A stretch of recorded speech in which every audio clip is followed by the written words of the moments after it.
옛날 프랑스의 어느 시골에 달타냥이라는 소년이 살고 있었습니다.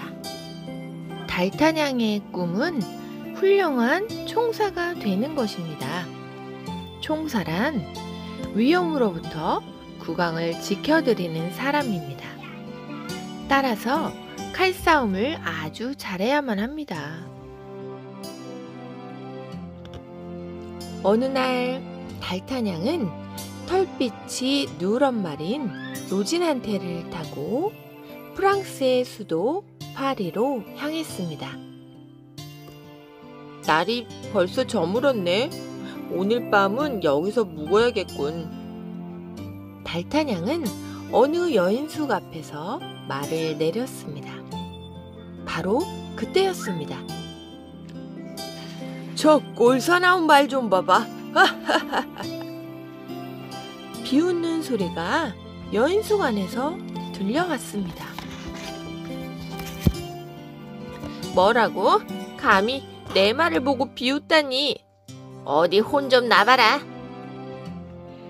달타냥은 기세 좋게 칼을 빼어 들고 여인숙 안으로 달려들어갔습니다. 달타냥의 칼을 솜씨 있게 피하며 후려친 사람은 뺨에 흉터가 있는 검객이었습니다. 검객이란 칼싸움을 잘하는 사람입니다.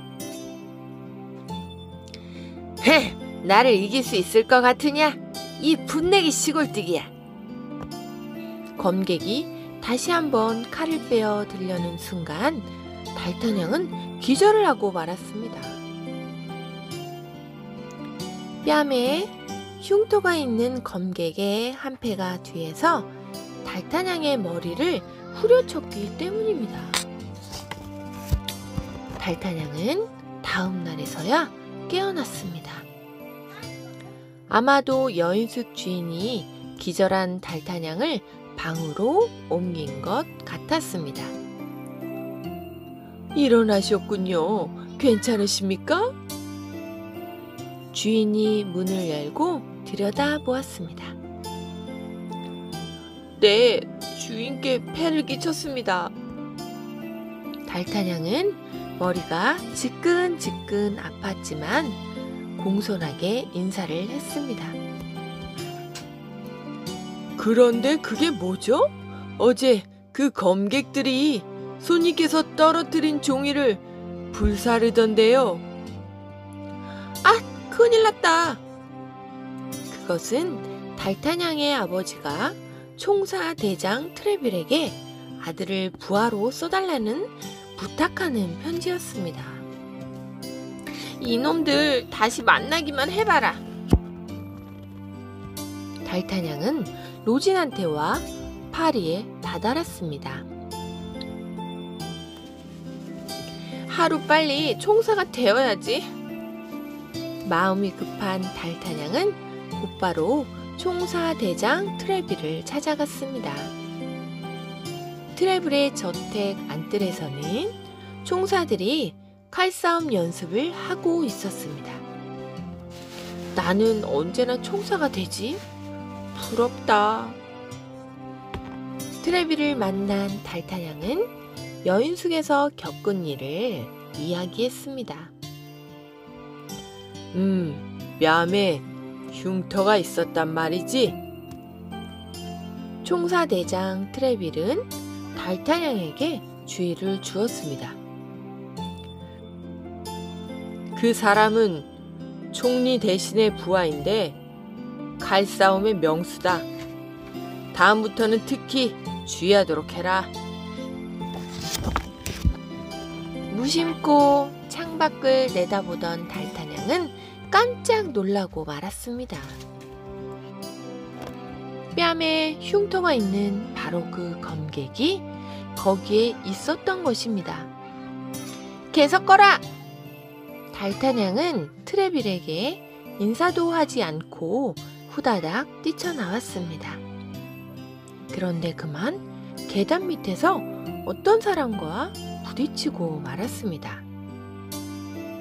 그 사람은 팔에 붕대를 감은 총사 아토스였습니다. 죄송합니다. 달타냥은 사과를 했습니다. 이 시골뜨기야, 눈은 뭐하러 딸고 다니는 거야? 공손하게 사과를 했는데도 그런 욕을 먹고 보니 달타냥도 참을 수가 없었습니다. 이 달타냥을 무시하다니 용서할 수 없다. 그렇다면 칼싸움으로 결판을 짓자. 12시에 교회 뒤뜰로 와라. 좋다. 그럼 거기서 만나자. 달타냥은 아토스와 결투 약속을 하고 또다시 뛰기 시작했습니다. 그런데 문 앞에서 또 하나의 사건이 벌어졌습니다. 문지기와 이야기하고 있는 총사 포르토스와 부딪혀 두 사람이 함께 넘어져 버린 것입니다. 이거 대단히 죄송합니다. 급해서 그만. 멍텅구리 같으니라고 똑바로 보고 다녀. 몸집이 커다란 포르토스가 눈을 부라리며 소리쳤습니다. 뭐? 멍텅구리라고? 용서할 수 없다. 칼싸움으로 결판을 짓자. 달타냥도 지지 않고 대들었습니다. 이 포르토스와 결투를 하겠다고? 그거 재미있게 됐군. 1시에 성 뒤로 오너라. 달타냥은 또 결투 약속을 한 것입니다. 서둘러 문 밖으로 나와서 이리저리 찾아보았으나 뺨에 흉터가 있는 그 검객은 없었습니다. 화가 난 달타냥은 돌멩이를 힘껏 걷어찼습니다. 아! 공교롭게도 달타냥이 걷어찬 돌멩이가 총사 아라미스의 이마를 정통으로 맞힌 것입니다. 아라미스의 이마에서 피가 흘러나왔습니다. 이마에 상처를 내다니 용서할 수 없다. 결투로 결판을 내자. 좋다. 그럼 2시에 여기서 만나자. 그때 12시를 알리는 종소리가 울렸습니다. 첫 번째 결투 시간이 됐군. 달타냥이 교회 뒷뜰로 가니 팔에 붕대를 감은 아토스가 먼저 와서 기다리고 있었습니다. 이 약을 먼저 바르시오. 달타냥은 상처에 바를 약을 내밀었습니다. 내 상처를 먼저 치료한 다음에 싸우자는 말인가? 기특한 친구로군. 하지만 난 왼손만으로도 충분히 싸울 수 있다. 남의 성의를 무시하는군. 좋다. 그럼 시작해 볼까? 잠깐만 기다려라. 증인이 2사람 오기로 되어 있으니까. 결투에는 을에 증인이 있는 법입니다. 이윽고 증인들이 나타났습니다. 그런데 놀랍게도 2사람의 증인은 달타냥과 결투 약속을 한 포르토스와 아라미스였습니다.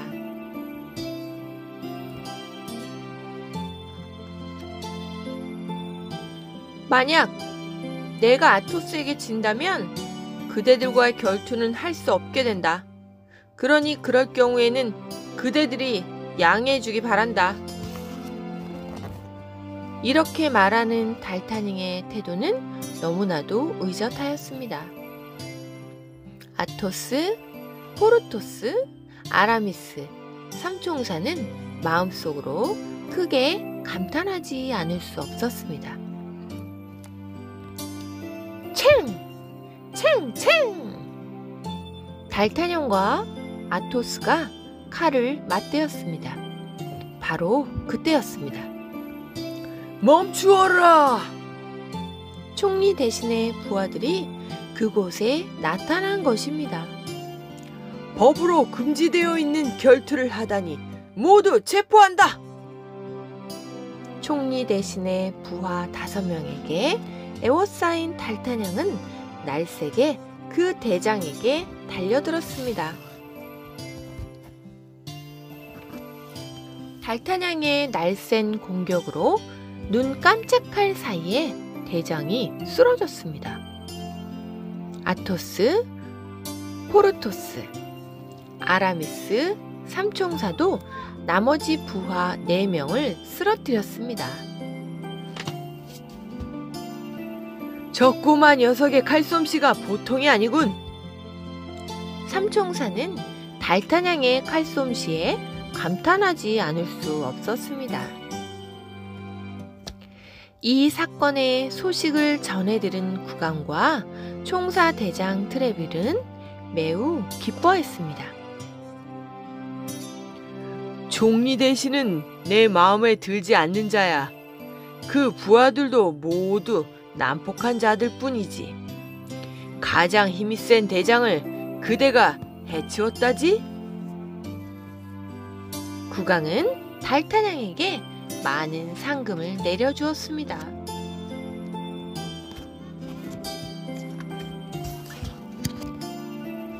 이 상금은 우리 넷이 나누어 갖도록 해요. 달타냥은 상금을 삼총사와 똑같이 나누어 가졌습니다. 4사람은 앞으로 사이좋게 지내자고 칼로 맹세를 했습니다. 그리고 달타냥은 총사대의 수습총사로 임명되었습니다. 어느 날 밤 달타냥이 집에 돌아오자 여자의 비명소리가 들렸습니다. 살려주세요! 살려주세요! 달타냥이 달려가 보니 남자들이 여자를 둘러싸고 있었습니다. 달타냥은 칼을 빼어 들고 남자들을 모두 쓰러뜨렸습니다. 구해주셔서 고마워요. 여자가 인사를 했습니다. 달타냥은 어찌된 일인지 깔달글 물어보았습니다. 총리 대신의 부하들이 저를 해치려고 했던 거였어요. 아니, 왜요? 저는 안 왕비님을 모시고 있는 콩스탕스랍니다. 그런데 안 왕비님은 영국의 버킹엄 공작과 비밀리에 한번 만나신 적이 있었어요. 우리 프랑스와 영국과는 사이가 나빠서 두 나라 사이에 언제 전쟁이 일어날지 모르는 형편이거든요. 그래서 안 왕비님은 영국의 버킹엄 공장에게 전쟁이 일어나지 않게 힘써달라고 부탁하신 거예요. 콩스탄스는 잠시 숨을 돌리고 나서 다시 말을 이었습니다. 버킹엄 공작은 왕비님의 부탁을 선선히 들어주셨지요. 왕비님은 국왕께서 선물로 주신 다이아몬드 목걸이를 감사의 표시로 공작에게 주셨어요. 이걸 총리 대신의 부하들이 모았던 거예요. 총리 대신은 그 사실을 전해 듣고 좋지 못한 꾀를 생각해 냈다는 것입니다. 총리 대신은 즉시 국왕을 찾아가 다음과 같이 아뢰었습니다. 폐하, 며칠 후 폐하의 결혼 기념 파티에 왕비님께 다이아몬드 목걸이를 하고 나오시도록 하십시오. 그 목걸이는 왕비님께 아주 잘 어울리실 것입니다. 그거 참 좋은 생각이요. 국왕은 즉시 왕비에게 결혼 기념 파티에 그 목걸이를 하고 나오라고 일렀습니다. 그러나 그 목걸이는 이미 버킹엄 공작이 영국으로 가지고 돌아갔던 것입니다. 왕비는 사실대로 말할 수도 없었습니다. 국왕이 버킹엄 공작을 몹시 싫어했기 때문입니다. 사정이 다급해진 왕비는 콩스탕스를 불러 말했지요. 버킹엄 공작한테 가서 그 다이아몬드 목걸이를 돌려받아 가지고 올 사람을 찾아봐다오. 달타냥은 콩스탕스의 자세한 이야기를 듣고 왕비의 딱한 사정을 알게 되었습니다. 제가 그 일을 맡겠습니다. 달타냥은 콩스탕스를 발에다 주고 나서 삼총사를 찾아갔습니다. 좋아, 우정을 맹세한 우리들이 아닌가? 넷이서 함께 가자고! 이야기를 들은 삼총사들도 찬성을 했습니다. 네 사람은 말을 타고 영국으로 가는 배를 타기 위해서 항구로 떠났습니다. 그들이 떠나는 것을 본 총리 대신의 부하가 총리 대신에게 보고를 했습니다.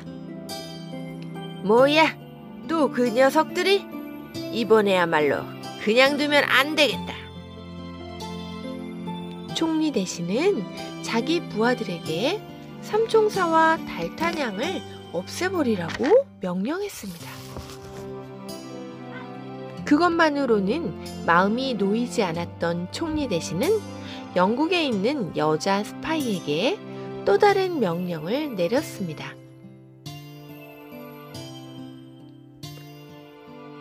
안 왕비 목걸이에서 다이아몬드 2알만 훔치도록 하여라. 한편 항구로 향하던 달타냥과 삼총사는 총리 대신의 부하들의 습격을 받았습니다. 네 사람은 열심히 싸웠습니다. 그러나 워낙 상대편의 수가 많았습니다. 아토스, 포르토스, 아라미스가 차례차례 쓰러졌습니다. 항구에 다다랐을 때는 달타냥 혼자만 남았습니다. 그러나 거기에도 총리 대신의 부하들이 숨어서 기다리고 있었습니다.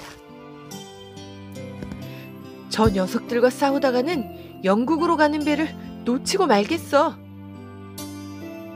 달타냥은 숨어서 기다리고 있는 푸른 망토의 사나이를 잽싸게 때려 뉘었습니다. 이 녀석의 옷으로 갈아입어야 되겠다. 달타냥은 총리 대신 부하로 변장을 했습니다. 그 덕분에 달타냥은 무사히 배에 올라 영국으로 향했습니다. 영국에 도착한 달타냥은 곧바로 버킹엄 공작의 저택으로 가서 왕비의 편지를 전했습니다. 먼 길을 오시느라고 얼마나 수고가 많았소. 버킹엄 공작은 달타냥에게 인사를 하고 곧 편지를 읽었습니다. 버킹엄 공작은 즉시 목걸이를 넣어둔 상자를 가져오게 했습니다. 그런데 상자를 열어보니 목걸이에 다이아몬드가 2알이 없어졌습니다. 이건 틀림없이 총리 대신의 짓이야. 하지만 달타냥, 염려할 것 없소. 공작은 곧 보석 세공사를 불렀습니다. 이 다이아몬드와 똑같은 것을 2알만 빨리 만들어 가지고 오너라. 얼마 안 돼요.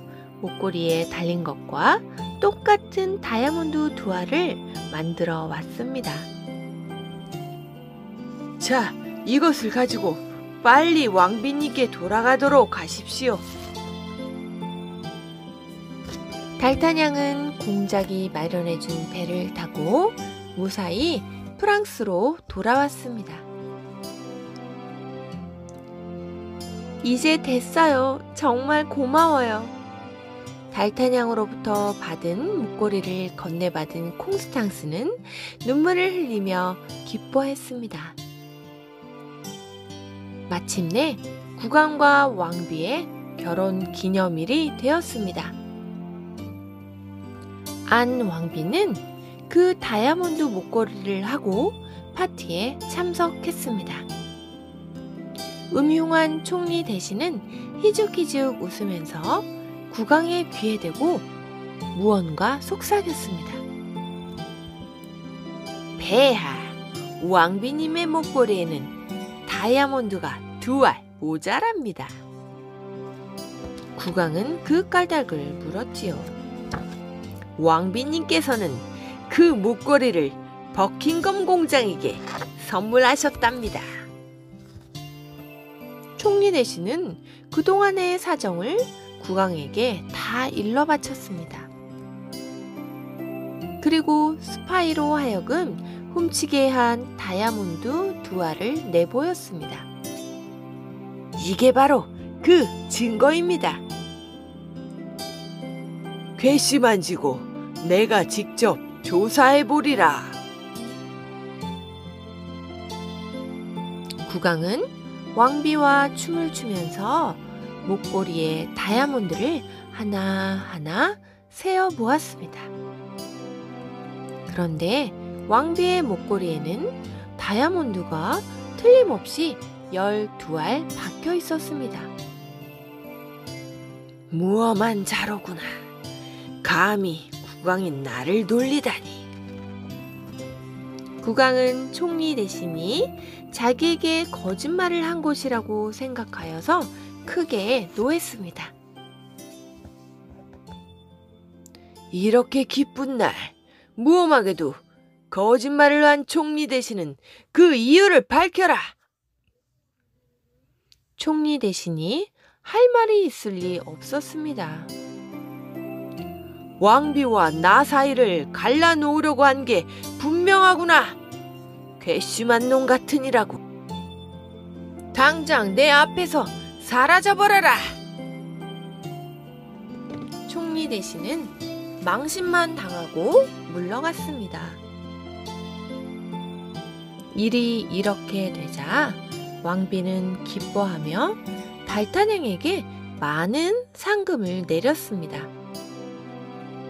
더욱 기쁜 일은 도중에서 쓰러졌던 아토스, 포르토스, 아라미스 삼총사가 무사히 돌아온 것입니다. 달타냥과 삼총사는 손을 맞잡고 모두 기뻐했답니다. 끝.